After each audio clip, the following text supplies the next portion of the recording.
তোমার যে চোখ আছে ওই চোখের দ্বারা তুমি আমাকে দেখতে পাবে না, আমি তোমার দিব্য নেত্র প্রদান করছি যার দ্বারা তুমি আমাকে দেখতে পাবে। তো সেই ধামের এবং গুরু বৈষ্ণবের কৃপাতেই এটি সম্ভব হবে দর্শন করা, নইলে আমাদের এই চোখের দ্বারা সে ধাম দর্শন সাধারণ নহে। এখানকার তৃণধুলি, এখানকার যে বৃক্ষ আদি সমস্ত প্রাকৃত সমস্ত মুনি ঋষিগণ তারা তপস্যা করছেন গৌর কৃপা লাভ করার জন্য। এই স্থানে দেবরাজ ইন্দ্র পর্যন্ত এসে তিনি গৌর কৃপা লাভ করার জন্য তপস্যা করেছিলেন। এইখানে আয়া এবং ভূষিত এনারাও এইখানে এসে এই ধামের কৃপা লাভ করার জন্য তারা সাধন ভজন করেছিলেন।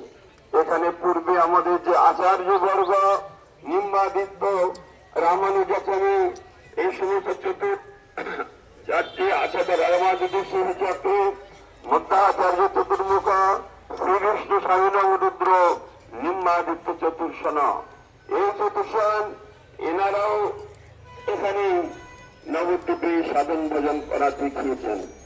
এই সেই অপ্রাকৃত ধাম যেখানে বর্তমান আমরা গুরু বৈষ্ণবের মুখারবিন্দ থেকে শ্রবণ কীর্তন করছি।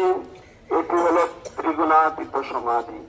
সত্য, রজ এবং তম যে তিনটি গুণ, এই তিন গুণের অতীত না হওয়া পর্যন্ত কৃষ্ণ দর্শন হবে না। সেই ত্রিগুণাতীত ধাম এখানে সমস্ত বৈষ্ণবগণের সমাধির ব্যবস্থা করেছেন পরম গুরুদেব।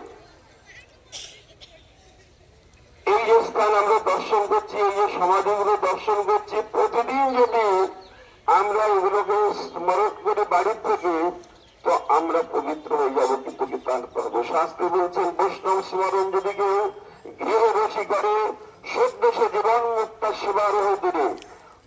ভগবত ভক্ত সেবায় এত এত পরিমাণে মঙ্গলদায়ক যে স্বয়ং ভগবান তিনি চৈতন্য ভাগবতের মধ্যে বলেছেন যে আমার ভক্তের পূজা আমার হইতে বলো, সেই বলে বেদ ভাগবত কইলে বলো।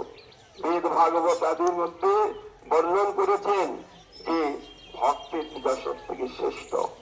এরকম কথা বলা আছে, ডাইরেক্ট যদি কেউ ভগবানের নাম জপ করেন, ভগবানের স্মরণ নেন, তাতে সিদ্ধ হতে পারে, নাও হতে পারে। সিদ্ধির ভবতি বা নিত্য সংশয় উচ্চত সেরকম নাম নিঃসংশয় তদ ভক্ত পরিচর্যার নাম।